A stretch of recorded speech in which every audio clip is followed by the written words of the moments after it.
देखिए, एक तो नड्डा साहब और रिजू जी सदन को गलत बताए, झूठ बोले, इसीलिए उनके ऊपर एक्शन लेने के लिए हमारी पार्टी तैयारी कर रही है।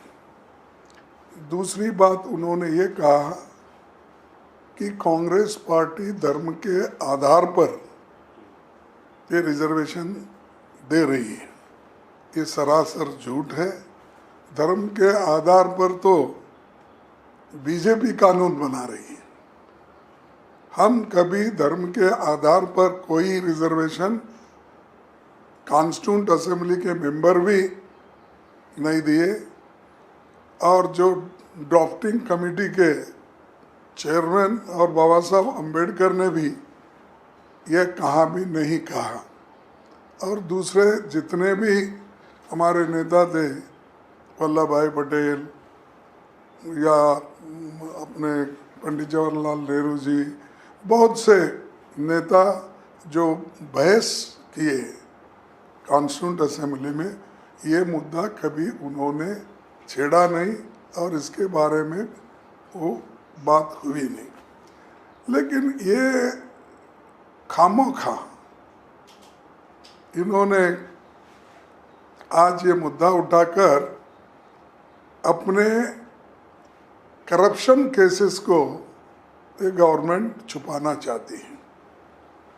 ये जो जुडिशरी में बहुत बड़ा करप्शन हुआ, और इससे पहले भी जो सरकार में बहुत से करप्शन हो गए, ये मुद्दे अपोजिशन पार्टी उठाना नहीं, इसीलिए उन्होंने ये आधार समझ के उन्होंने कि मुसलमानों को रिजर्वेशन दे रहे, फलाना दे रहे। ये हमारे कांग्रेस पार्टी में या इससे पहले चाहे कोई भी पार्टी हो कर्नाटक में, या कांग्रेस हो या बीजेपी हो या जेडीएस हो या जेडीयू हो, इन्होंने सब मिलके उस वक्त के रिजर्वेशन को एक्सेप्ट किया।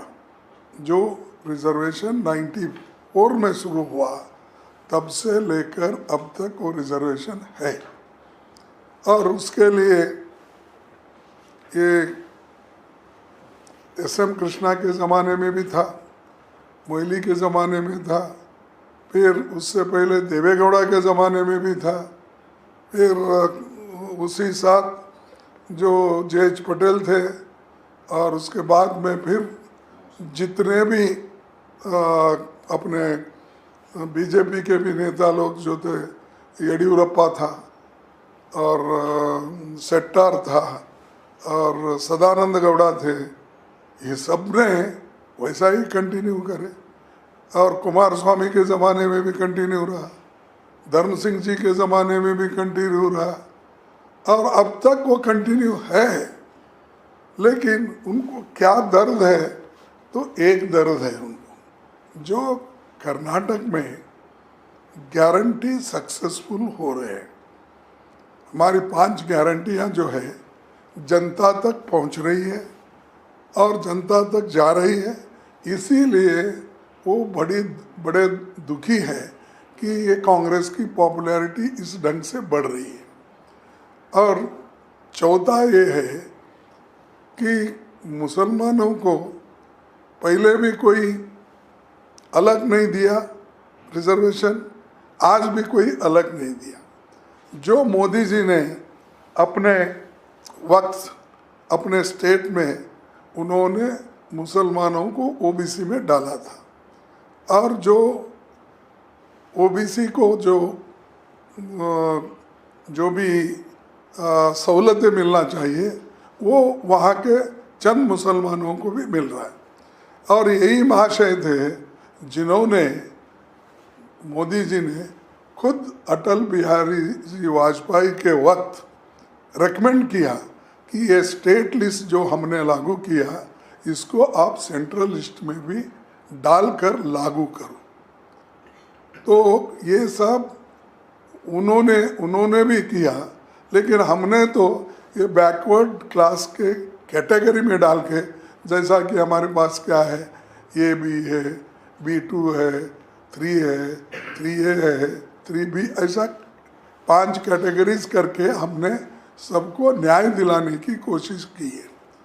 अब उनको मुद्दा एक उनके करप्शन केस छुपाने के लिए, दूसरा इस जो सही कानून से किया हुआ 30 साल का कानून अब चैलेंज कर रहे हैं, तो इससे यही जाहिर होता है कि वो फ्रस्ट्रेट हो गए और वो लोग ये इसको करना नहीं चाहते।